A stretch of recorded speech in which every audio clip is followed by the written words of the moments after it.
नमस्कार, मेरा नाम मेघा कुमारी है। आज मैं आप लोग को जीव विज्ञान बायोलॉजी में कक्षा 11 का एनिमल किंगडम चैप्टर का भाग पहला पढ़ाने जा रहे हैं। पिछले वीडियो में हमने क्या पढ़ा था? पिछले वीडियो में हमने जीव जगत के बारे में पढ़ा था। आज के वीडियो में हम पढ़ेंगे प्राणी जगत के परिचय के बारे में। एनिमल किंगडम क्या है? एनिमल किंगडम में सभी बहुकोशीय जंतु आते हैं, मल्टी सेलुलर ऑर्गेनिज्म। ये जीव परपोषी होते हैं, हेटेरोट्रॉपिक। अधिकांश जंतु गमनशील होते हैं, मीन्स मोटाइल। इसकी कोशिकाओं में कोशिका भित्ति नहीं होती, मतलब सेल वॉल अब्सेंट होता है। भोजन का संचय ग्लाइकोजेन के रूप में होता है, ग्लाइकोजेन के रूप में। देखिए, जैसे कि हम लोग जानते हैं कि पिछले कक्षा में हमने जीव जगत के बारे में पढ़ा था और आज हम प्राणी का महत्व, मतलब जानवरों की दुनिया के बारे में जानेंगे। जैसे कि आप जान रहे हैं, मनुष्य, कुत्ता, बिल्ली, मछली, कीट आदि, ये सब क्या है? ये सब मिलकर एक एनिमल किंगडम बनाते हैं। धरती पर लगभग 10 लाख से ज़्यादा जंतुओं की प्रजाति पाई जाती है और उसमें से कुछ मल्टी सेलुलर है, मतलब कि इनमें बहुत सारे सेल्स प्रेजेंट होते हैं। कुछ हेटेरोट्रॉपिक है, हेटेरोट्रॉपिक मतलब कि वह परपोषी होते हैं, खुद का भोजन खुद बनाते हैं। अधिकांश जंतु मोटाइल होते हैं, मतलब मूवमेंट करते हैं। कुछ में सेल वॉल एब्सेंट होते हैं और भोजन संचय, जो वो भोजन को स्टोर करते हैं, वो ग्लाइकोजेन के रूप में करते हैं। जंतुओं की सामान्य विशेषता कि जनरल कैटेगरीज क्या है, ठीक है? तो शरीर अनेक कोशिकाओं से बनता है। हमें पता है कि हमारा जो शरीर है वो बहुत सारे कोशिकाओं से बनता है, सेल से बनता है, इसलिए इन्हें हम मल्टी सेलुलर बॉडी कहते हैं।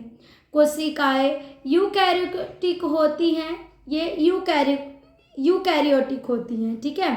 जो एनिमल किंगडम में जो सभी जीव में कुछ सामान्य गुण होता है, ठीक है? अब बच्चों जान लेंगे कि एनिमल किंगडम के जीव कैसे होते हैं। जो बहुकोशिकाएं जीव, यानी एक से ज़्यादा कोशिकाओं से बने होते हैं। दूसरा, ये परपोषी होते हैं, परपोषी होते, खुद खाना नहीं बनाते हैं। ज़्यादातर जंतु चलते फिरने वाले होते हैं। इसकी कोशिकाओं में सेल वॉल नहीं होता, जैसे इसके हम पहले वाले स्लाइड में जाने, इनकी कोशिकाओं में सेल वॉल नहीं होता। ये अपना भोजन ग्लाइकोजेन के रूप में जमा करते हैं। उसी तरह से अब यहाँ जानेंगे कि उच्च जंतुओं में तंत्रिका समन्वय पाया जाता है, मतलब नर्वस कोऑर्डिनेशन। जो कुछ जंतु होते हैं उनमें क्या होता है? नर्वस कोऑर्डिनेशन होता है, ठीक है? ये क्या करते हैं? ये बड़े जंतुओं में पाए जाते हैं। प्रजनन अधिकतर लैंगिंग होती है। इनमें जो प्रजनन होगा वो सेक्सुअल रिप्रोडक्शन के थ्रू ही होता है, ठीक है? तो हमने क्या जाना कि जो हमारे जंतुएं होंगे वो मल्टी सेलुलर होंगे, यूकैरियोटिक होंगे, हेटेरोट्रॉपिक न्यूट्रिशन करते हैं, और जो बड़े जंतु होंगे उसमें नर्वस कोऑर्डिनेशन होगा, और जो प्रजनन मतलब रिप्रोडक्शन की प्रक्रिया जो होगी वो सेक्सुअल रिप्रोडक्शन होगा। वर्गीकरण की आवश्यकता, मतलब कि वर्गीकरण बांटने का जरूरत क्यों पड़ा? क्लासिफिकेशन को बांटने का जरूरत क्यों पड़ा?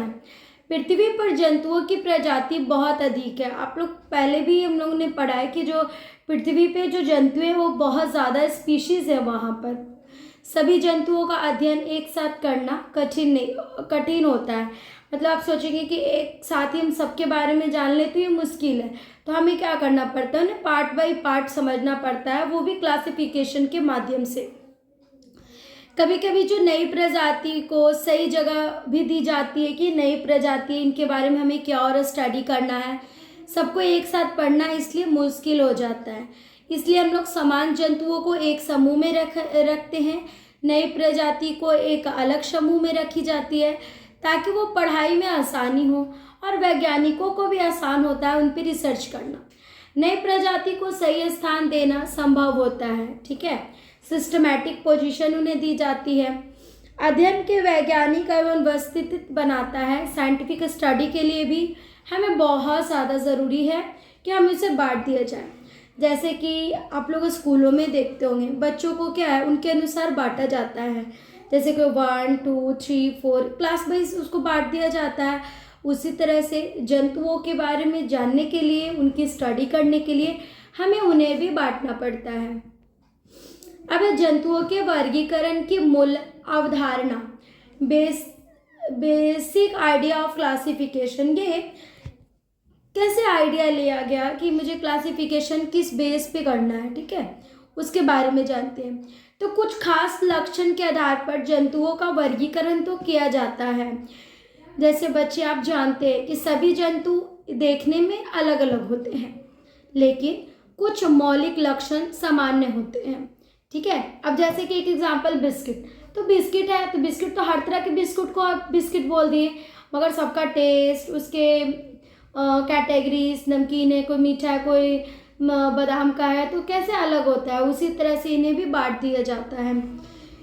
जैसे संगठन के स्तर पर, समिति के स्तर पर, फिर शरीर गुहा सेलोम के स्तर पर, नोटोकॉट के स्तर पर, किन्हीं बातों के आधार पर जंतुओं को बांटा जाता है।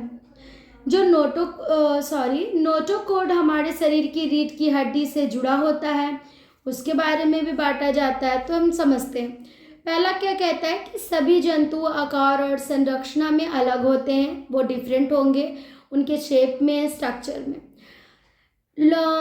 लेकिन कुछ मौलिक लक्षण सामान्य होते हैं, मतलब कि फंडामेंटल फीचर्स वो सेम होते हैं। आप जो जंतुओं को डिवाइड करते हो, बांटते हो, क्लासिफिकेशन करते हो, तो इसमें लेवल ऑफ ऑर्गेनाइजेशन देखा जाता है, जिसे हम लोग संगठन स्तर कहते हैं। दूसरा सिमेट्री के हिसाब से, मतलब समिति के हिसाब से, सिलोम के हिसाब से और नोटोकॉट के हिसाब से भी। इन्हीं के आधार पर हम वर्गीकरण करते हैं एनिमल्स का। प्राणी जगत का व्यापक विभाजन मीन्स ब्रॉड क्लासिफिकेशंस क्या है। प्राणी जगत को दो मुख्य समूह में बांटा गया है, ठीक है। जो हमारा प्राणी जगत है उसको दो समूह में बांटा गया है, मतलब एनिमल किंगडम को। पूरे प्राणी जगत को दो भागों में बांटा गया है। पहला आपका है नॉन क्रोडेट्स, जिसको बोलते हैं एक्रोडेटा, ठीक है। ये जो नॉन क्रोडेट्स होते हैं, इसमें नोटोकॉट नहीं पाया जाता है, मतलब नोटोकॉट नहीं होता है। और दूसरा जो है वो है क्रोडेटा, जिसमें जीवन के किसी चरण में नोटोक्रोडेट होता है। इंसान जो होता है वो समूह में आता है, मतलब कि क्रोडेटा समूह में आता है इंसान, क्योंकि इनमें हमारा नोटोक्रोडेट पाया जाता है। दूसरा है कि जीवन के किसी चरण में पाया जाता है। दूसरा है कि परीक्षा की दृष्टि से महत्व, हमारा जो एग्ज़ाम बेस पे जो क्या क्या पॉइंट व्यूज़ के बारे में जानेंगे। पहला है, इस अध्याय से सीधे बहुविकल्पीय प्रश्न पूछे जाते हैं, मतलब कि MCQ। तो जब हम इस चैप्टर को पूरा ब्रीफली हम लोग जब डिस्कस करेंगे, मतलब पढ़ाई करेंगे इसके बारे में, तो हर एक PPT से अलग अलग क्वेश्चंस होंगे। उन क्वेश्चन को हम डील करेंगे, जिससे कि हमारा MCQ क्वेश्चन जो है वो प्रॉपर वे में क्लियर हो सके। दूसरा, कथन आधारित प्रश्न आते हैं, स्टेटमेंट बेस्ड क्वेश्चन। जैसे कि आप हर टॉपिक्स के बारे में पढ़ोगे तो उससे रिलेटेड से क्वेश्चन पूछे जाएंगे। तुलना आधारित प्रश्न, तुलना आधारित प्रश्न मतलब ये अगर ऐसा है तो अगला ये ऐसा क्यों नहीं है, दोनों में तुलना करना है, वैसे प्रश्न पूछे जाएंगे। कंपैरिजन क्वेश्चन, उसको भी डील करेंगे। दूसरा, एसरेशन रीजन प्रकार के प्रश्न भी आते हैं, उनके बारे में भी जानेंगे। चौथा है प्रतियोगिता परीक्षाओं के लिए अत्यंत महत्वपूर्ण अध्याय, इसमें जो बहुत ज़्यादा इम्पोर्टेंट क्वेश्चन रहेगा वो। अब जैसे कुछ क्वेश्चन मैं आपको बता रही हूँ कि एनिमल किंगडम के जीव परपोषी क्यों होते हैं, तो इसमें हम बता सकते हैं कि क्योंकि वे अपना भोजन खुद नहीं बना सकते हैं, इसलिए वो परपोषी हैं। जंतुओं में सेल वॉल नहीं होती और वे चल सकते हैं। मतलब जंतु पौधों से कैसे अलग होते हैं, तो ये कंपैरिजन कर रहे हैं कि नहीं। तो हम लोग बताएंगे क्योंकि जंतुओं में सेल वॉल नहीं होती और जंतुओं क्या होते हैं, चल सकते हैं। वर्गीकरण क्यों ज़रूरी है, तो अध्याय को आसान और व्यवस्थित बनाने के लिए हमें वर्गीकरण का ज़रूरत पड़ता है। चौथा, क्रोडाटा और नन क्रोडाटा के मुख्य अंतर क्या है, तो क्रोडाटा में नोटोकॉड होता है और नन क्रोडाटा में नोटोकॉड नहीं होता है। जंतुओं में भोजन किस रूप में जमा होता है, तो ग्लाइकोजेन के रूप में जमा होता है। तो कैसे हम इतना ही पीपीटी ये समझें, पार्ट 1 इंट्रोडक्शन जो था हमारा, तो उससे रिलेटेड हमने क्वेश्चन को कैसे अराइज किया।